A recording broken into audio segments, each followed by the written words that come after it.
Memelihara hewan peliharaan memang sudah banyak orang yang menjadikan aktivitas itu sebagai hobi. Sama dengan hobi-hobi pada umumnya, memelihara hewan peliharaan akan memunculkan rasa bahagia. Bagi sebagian orang, hewan yang dirawat dan dijaga dengan baik bukan hanya dijadikan untuk jadi teman bicara, tetapi kadang diikutsertakan juga untuk lomba. Semakin banyak lomba yang dimenangkan oleh peliharaan kita, maka nilai jual dari hewan tersebut akan semakin tinggi. Salah satu hewan peliharaan yang cocok untuk dijadikan teman dan cocok untuk diikutsertakan lomba yaitu adalah burung lovebird. Jenis burung ini dikenal sebagai burung yang memiliki ukuran tubuh yang kecil tetapi bulu-bulunya sangat indah. Bahkan burung ini juga memiliki keistimewaan pada suaranya. Tidak heran jika perlombaan suara burung lovebird sudah banyak diselenggarakan. Burung lovebird mulai digemari oleh banyak orang, sehingga sangat cocok untuk dijadikan sebagai ladang usaha ataupun bisnis yang cukup menjanjikan. Maka dari itu, tidak sedikit orang yang mulai mengembangbiakan burung kecil dengan bulu-bulu yang indah ini. Akan tetapi, dalam mengembangbiakan burung lovebird dibutuhkan kesabaran yang ekstra karena sangat tidak mudah. Jika kamu belum bisa mengembangbiakan burung lovebird untuk dijadikan sebagai lahan bisnis, kamu bisa hanya merawat jenis burung ini supaya dapat mendengarkan suara indahnya. Suara yang indah bisa kamu ikut sertakan dalam perlombaan khusus suara burung lovebird. Akan tetapi, untuk menjadi pemenang di perlombaan suara burung lovebird, kamu perlu merawat kesehatan jenis burung ini dan melatihnya secara rutin dan teratur. Awal mulanya memang akan terasa susah untuk melatih burung ini. Tetapi, jika kamu sudah terbiasa untuk melatih burung lovebird, kemungkinan besar kamu akan memenangkan kejuaraan burung lovebird. Tetapi, bukan hanya melatihnya saja, kamu juga perlu memberikan makanan yang dapat meningkatkan kesehatan dan suara indah dari burung lovebird. Jika kalian ingin memelihara burung lovebird tapi belum tahu cara merawatnya, tidak perlu khawatir. Kali ini, Kicau 7 akan membahas 10 cara merawat burung lovebird agar tumbuh dengan baik.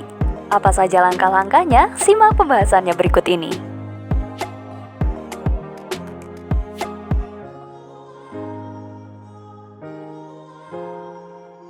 Yang pertama adalah pemberian pakan secara teratur. Hal pertama yang perlu diperhatikan dalam merawat hewan peliharaan yaitu memberikan pakan secara teratur. Pemberian pakan ini penting untuk diperhatikan karena pakan menjadi sumber utama agar burung lovebird tumbuh dengan baik. Dalam satu hari, burung ini membutuhkan asupan makanan sekitar 45-60 gram setiap harinya. Jenis burung ini lebih suka mengkonsumsi makanan yang berbahan dasar biji-bijian, pucuk daun, jagung, dan buah-buahan. Semua bahan makanan dari burung ini mudah kita temui di toko sayur dan toko buah terdekat. Sebaiknya, kandungan nutrisi yang dibutuhkan oleh burung lovebird juga ikut diperhatikan seperti karbohidrat, lemak, protein, dan yang lainnya. Pemberian pakan pada burung lovebird sebaiknya dilakukan 2 kali sehari, karena untuk menunjang energi yang ada di dalam tubuh burung ini. Waktu pemberian pakan yang ideal adalah pagi hari dan sore hari. Bukan hanya pakan utama saja supaya nutrisi burung ini terjaga, sebaiknya diberikan juga pakan selingan. Dalam hal ini, pakan selingan bisa berupa jagung, kecambah, dan sejenisnya. Berbeda dengan pakan utama, pakan selingan ini hanya diberikan 2 minggu 1 kali. Misalnya, di hari Kamis diberikan jagung, kemudian di hari Minggu diberikan kecambah. Langkah kedua adalah pemberian suplemen. Bukan hanya pakan utama dan pakan selingan saja yang diberikan pada burung lovebird, sebaiknya ketika merawat burung ini juga diberikan asupan suplemen tambahan. Hal yang perlu dicatat dari pembelian suplemen ini adalah hanya sebagai pelengkap atau melengkapi nutrisi yang terdapat pada pakan utama dan pakan selingan. Dengan pemberian suplemen ini, jenis burung ini pasti akan menjadi lebih sehat. Pada habitat aslinya, kalsium didapatkan dari bebatuan yang dipatuk olehnya.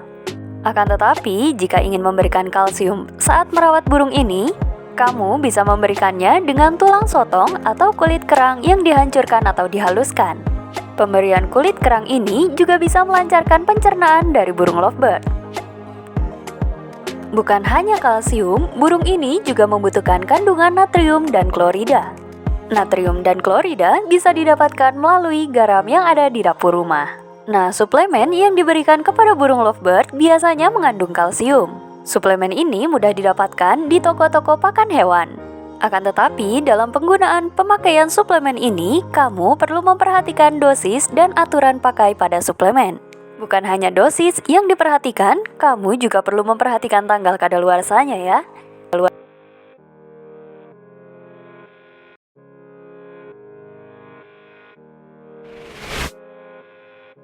Langkah ketiga adalah pemilihan kandang. Setelah mengetahui pakan utama, pakan selingan, dan pemberian suplemen, kini dalam merawat burung lovebird juga perlu diperhatikan dalam pemilihan kandang. Pemilihan kandang yang tepat akan membuat jenis burung ini bahagia. Oleh karena itu, sebagai pencinta dan perawat dari burung ini, kamu perlu pandai-pandai untuk memilih kandang burung lovebird. Kamu perlu mengetahui bahwa burung lovebird ini merupakan burung yang sangat aktif atau sering bergerak dan melompat-lompat. Karena sifatnya yang aktif itu, maka kandang yang ideal untuk burung ini berukuran 81 x 50 x 50 cm. Bukan hanya ukuran kandang, kamu juga perlu memberikan tempat untuk bertengger. Tujuan diberikan tempat untuk bertengger agar burung di dalam kandang merasa seperti di habitat aslinya. Tempat untuk bertengger ini juga bisa berfungsi sebagai tempat meletakkan makanan dan minuman. Yang selanjutnya, membersihkan kandang secara rutin. Bukan hanya ukuran kandang saja yang perlu diperhatikan, kamu juga perlu memperhatikan kebersihan dari kandang burung lovebird. Kandang yang bersih membuat burung kamu akan terawat dan terhindar dari berbagai macam penyakit. Waktu ideal dalam membersihkan kandang adalah setiap seminggu sekali. Jadi, membersihkan kandang bisa dapat dilakukan ketika sedang tidak bekerja atau di hari libur. Ketika membersihkan kandang, sebaiknya menggunakan air hangat, sabun, dan desinfektan khusus unggas yang dapat membunuh kuman-kuman yang ada di dalam kandang. Dalam membersihkan kandang burung, kamu perlu memperhatikan kondisi dari dasar karena di dasar kandang ada banyak sekali kotoran-kotoran burung. Lebih baik lagi jika dasar kandang diberikan alas seperti koran. Selain dasar kandang, semua perangkat atau alat-alat yang ada di dalam kandang juga harus ikut dibersihkan. Adapun alat-alat yang dimaksud adalah tempat makan, tempat minum, dan tempat untuk bertengger. Ketika membersihkan kandang dan alat-alat di dalam kandang, sebaiknya tunggu dulu sampai benar-benar kering, baru burung lovebird bisa dimasukkan kembali ke dalam kandang. Hal ini penting dilakukan agar kandang tidak mengalami kelembapan yang berlebih. Langkah kelima adalah mengecek kondisi kesehatan.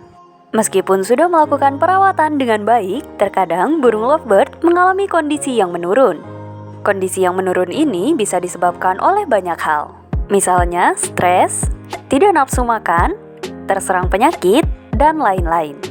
Jika kondisi menurun seperti itu terus dibiarkan, kemungkinan besar burung yang kamu pelihara bisa mati. Jadi sebaiknya sebisa mungkin kamu cek kesehatan dari burung lovebird yang kamu rawat. Kondisi kesehatan dari burung lovebird dapat dilihat dari kotoran yang dikeluarkannya. Kotoran yang menandakan burung lovebird tidak sehat berbentuk seperti cairan dan lembek. Jika kotoran dari burung lovebird yang kamu pelihara seperti itu, berarti kondisi pencernaannya sedang bermasalah. Dan sebaiknya segera diperiksakan ke dokter hewan agar dapat terobati dengan cepat. Alangkah baiknya untuk pemeriksaan ke dokter bukan hanya dilakukan ketika burung lovebird sedang sakit saja. Tetapi usahakan untuk melakukan pengecekan selama 6 bulan sekali. Dengan pengecekan secara rutin, kesehatan burung yang kamu rawat juga akan terjaga dengan baik. Oleh karena itu, jangan pernah ragu untuk memeriksakan kesehatan burung lovebird kamu ke dokter hewan ya. Langkah keenam adalah memandikan burung lovebird. Kesehatan bulu-bulu harus dijaga dengan baik agar tetap terlihat indah. Salah satu cara untuk merawat kesehatan bulu-bulu tersebut yaitu dengan cara memandikannya. Akan tetapi, dalam memandikan burung ini sebaiknya tidak langsung diguyur dengan air. Kamu hanya perlu menyemprotkan air hangat ke sekujur tubuhnya saja. Jika kamu takut lupa untuk menyemprotkan burung lovebird yang kamu rawat, sebaiknya kamu meletakkan tempat atau wadah air untuk mandi burung lovebird kamu.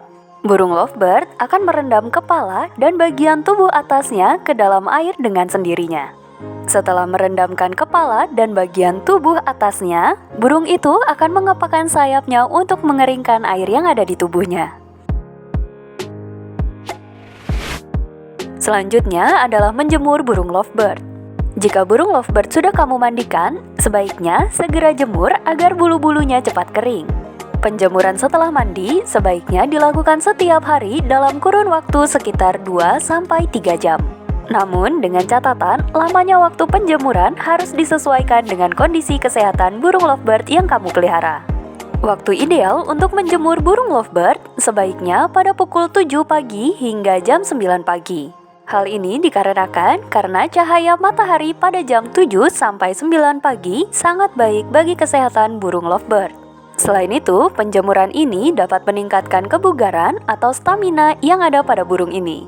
Maka dari itu, hampir setiap orang yang ingin mengikut sertakan burung lovebird ke dalam lomba, biasanya akan menjemur burung ini sebelum lomba.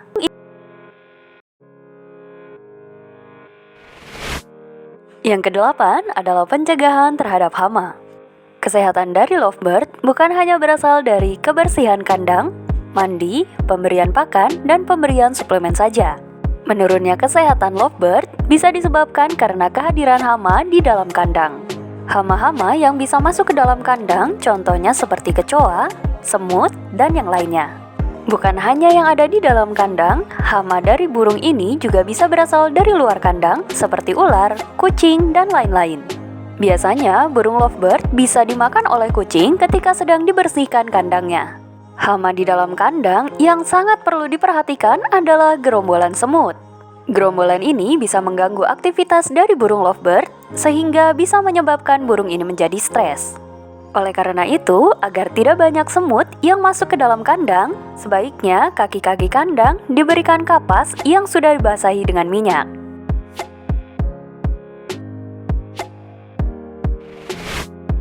Kesembilan, perhatikan kegiatan burung lovebird. Usahakan untuk memperhatikan kegiatan burung lovebird yang kamu pelihara setiap hari. Karena dengan memperhatikannya, kamu akan merasa menjadi lebih dekat dengan burung yang kamu pelihara.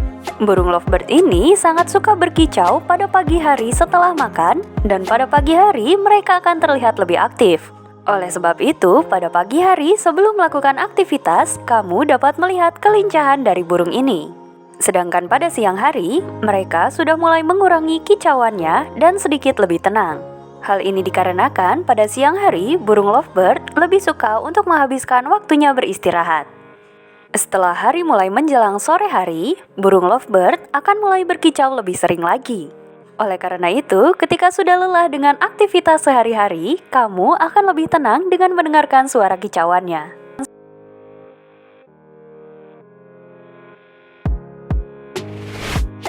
Yang terakhir adalah meletakkan burung lovebird dengan pasangannya. Burung lovebird sangat dikenal dengan hewan yang sangat suka bersosialisasi. Sehingga agar burung yang kita rawat dapat bahagia, sebaiknya letakkan burung ini dengan pasangannya. Dengan diletakkan bersama pasangannya, maka burung lovebird dapat melakukan interaksi yang bisa membuat dirinya menjadi senang. Akan tetapi, jika kamu hanya memiliki satu jenis burung lovebird, sebaiknya kamu lebih sering untuk melakukan interaksi. Dengan interaksi itu, burung ini tidak akan mudah menjadi stres. Dan sebaiknya jangan meletakkan burung lovebird dengan jenis kelamin yang sama dalam satu kandang, karena bisa membuat mereka bertengkar.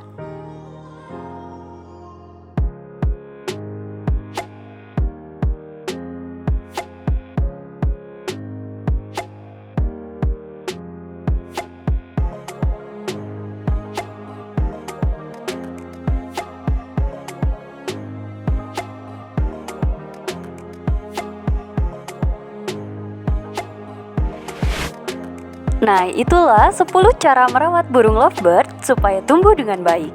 Semoga pembahasan ini bisa menambah pengetahuan Anda. Sampai jumpa lagi di tips dan pembahasan berikutnya. Salam kicau 7.